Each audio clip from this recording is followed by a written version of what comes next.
मनोज जरांगे यांचं उपोषण स्थगित, मागण्या मान्य करण्यासाठी जरांगेंकडून सरकारला 13 ऑगस्ट पर्यंतचा वेळ।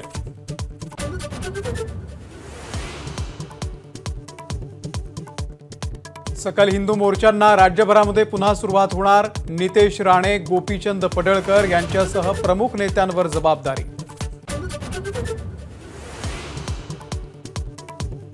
माजी गृहमंत्री अनिल देशमुख यांचे देवेंद्र फडणवीसांवरती गंभीर आरोप, अजित पवारांसह उद्धव ठाकरे आणि आदित्य ठाकरे अनिल परब यांना खोट्या आरोपांमध्ये गोवण्यासाठी दबाव टाकल्याचा दावा।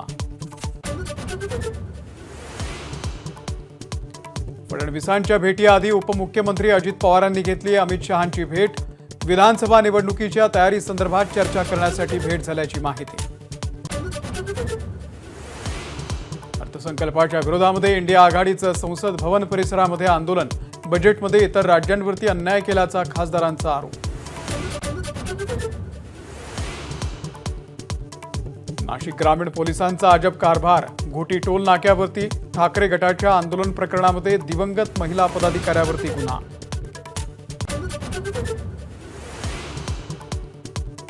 ना पुण्यात ना मसुरीमध्ये ना दिल्लीमध्ये वादग्रस्त IAS पूजा खेडकर 6 दिवसांपासून नॉट रिचेबल।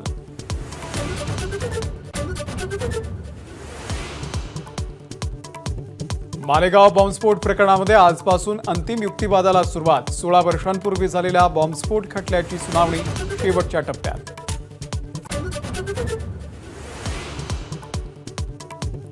ममता कुलकर्णीला हायकोर्टाचा दिलासा, आंतरराष्ट्रीय ड्रग्ज तस्करी प्रकरणामध्ये ठाण्यात गुन्हा दाखल, पुरावे रद्द करण्यात तपास यंत्रणा अपयशी।